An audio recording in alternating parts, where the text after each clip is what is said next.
दुख क्यों होता है? इस विषय में एक छोटी सी बात बता रहा हूं। एक बार की बात है, एक व्यक्ति, उनके दो बेटे थे। बड़े संपन्न व्यक्ति है। एक बार शहर में और एक व्यक्ति बड़ा संपन्न था, परंतु किसी कारणवश, परिस्थितियों के कारण से वो मकान को बेचना चाहा। कठिनाई परिस्थिति ऐसे आई, जो संपन्न व्यक्ति था उस नगर का, उसने उस मकान को खरीद करने के लिए बात कर ली। भाई मैं इस मकान को खरीद करूंगा, सुंदर मकान है।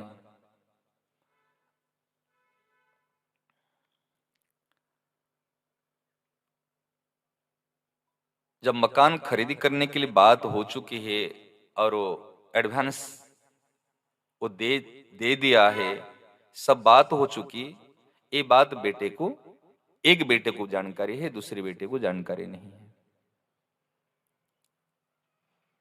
कुछ दिनों के बाद में वो व्यक्ति शहर में जा रहा था, देखा उस मकान के पास में भीड़ लगी हुई है, भीड़ इकट्ठी हुई है। सोचा भाई यहां पर भीड़ कैसे इकट्ठी हुई है। जैसे जाके देखा तो उस मकान में आग लगी है और वो मकान जल रहा है उसमें। जैसे वो व्यक्ति ने देखा,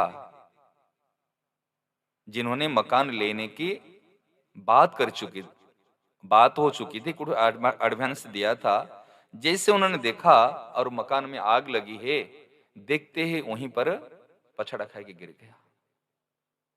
अरे क्या हुआ, क्या हुआ, क्या हुआ? लोगों को पता नहीं ये मकान खरीदी करने के लिए बात की है और रुपया कुछ दिया है, कुछ बाकी है, वहीं गिर गया। तुरंत कुछ समय के बाद में उनका बेटा आया, तो क्यों गिरा? और सब लोग तो खड़े होकर देख रहे हैं, लेकिन ये व्यक्ति क्यों गिर गया? क्योंकि उनको पता है मैं मकान खरीदी करने की बात चली है, मैंने लिया हूं और कुछ पैसा दिया नहीं हूं, लेकिन मुझे देना पड़ेगा, इसलिए मकान मेरा है। अभी सब खड़े हैं लेकिन ये गिर गया। कुछ समय के बाद में बेटा आया, कहा, पिताजी को उठाया, कहा पिताजी आप क्यों चिंता कर रहे हैं? आपको बताया नहीं मैंने, जो आपने मकान लिया है और एक पार्टी आकर इस मकान के लिए बात किया तो उसने दुगुना पैसा मिल रहा था, तो मैंने हाँ करके एग्रीमेंट कर दिया। तो अपने कुछ नहीं, वो मकान उनका है। और इतने सुनते ही जो पछाड़ा खाए की व्यक्ति गिरा था और वो स्वस्थ हो गया। वहीं वहीं खड़े खड़े, वो अस्पताल जाने की जरूरत वहीं, बिल्कुल, अरे ऐसे, हाँ बिल्कुल ठीक है। छोटा बेटा आया, कहा पिताजी मुझे तो भी पता है भैया ने मकान दे दिया, परंतु जिस मकान में आग लग चुकी है, जो एग्रीमेंट हुई है, बात हुई है, जो पैसा बाकी है, क्या वो देगा? क्योंकि मकान तो ऐसे है। और ये बात सुनते, बात तो सच्ची है, ये बात सुनते हैं फिर मुरझा गया, फिर दुखी हो गए। समझ रहे ना? वहीं खड़े खड़े स्थिति देखो कैसे स्थिति में परिवर्तन हो रही है। और वहीं हाय हाय करने लगा, अरे क्या होगा, क्या होगा? फिर जल रहा है कि सेठ जी पानी पी लीजिए, पानी पी लीजिए।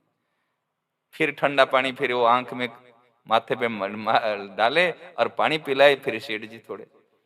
फिर उस समय में वो बड़ा बेटा कह रहा, अरे उनको पता नहीं पिताजी, वो इतना ईमानदार व्यक्ति है। और उस समय में क्या है ना, जो व्यक्ति लेने वाला था वो व्यक्ति के पास समाचार पहुंचा, वो आकर पहुंच गया। वो कह रहा है देखो इसमें आपकी क्या गलती है? आज इलेक्ट्रिक में जो सर्ट हुआ, जो भी हुआ, आपने तो आग नहीं लगाया, लेकिन मैं एक सत्संगी व्यक्ति हूं, यदि मैंने ये मकान को पूरे रजिस्ट्री होने के बाद में अभी आग लग जाती तो मुझे तो सहन करना पड़ता ना। इसलिए मैंने बात कर लिया हूं, इसलिए पक्की है, इसलिए आप चिंता नहीं करना, ये सारी चीज मेरी है। और जैसे वो अपने पर ले लिया और पैसा देने के लिए फिर वापस बात कर ली, फिर सेठ जी फिर चंगड़े हो गए। और उस समय में एक व्यक्ति देख रहा था, अरे भाई आए तो पछड़ खाएगी गिरे, फिर बाद में तैयार हो गए, फिर बाद में पानी पिलाना पड़ा, फिर माथा माने माथे पे और आंख में पानी छंटा लगाए, फिर बाद में स्वस्थ हो गए। ये 3-3 4-4 स्थिति में चेंजिंग कैसे हुई है? क्यों? जैसे इदम धारयते जगत, जैसे वो व्यक्ति इस चीज को पकड़ लेता है तब उसके अनुसार सुखी दुखी हो गया। पकड़ा ये तो सुखी मन के अनुकूल हो गया तो सुखी, मन के प्रतिकूल हो गया तो दुखी। वास्तव में सुख और दुख हमको कोई देते ही नहीं है, हम अपने पकड़ के कारण ही सुखी दुखी होते रहते हैं।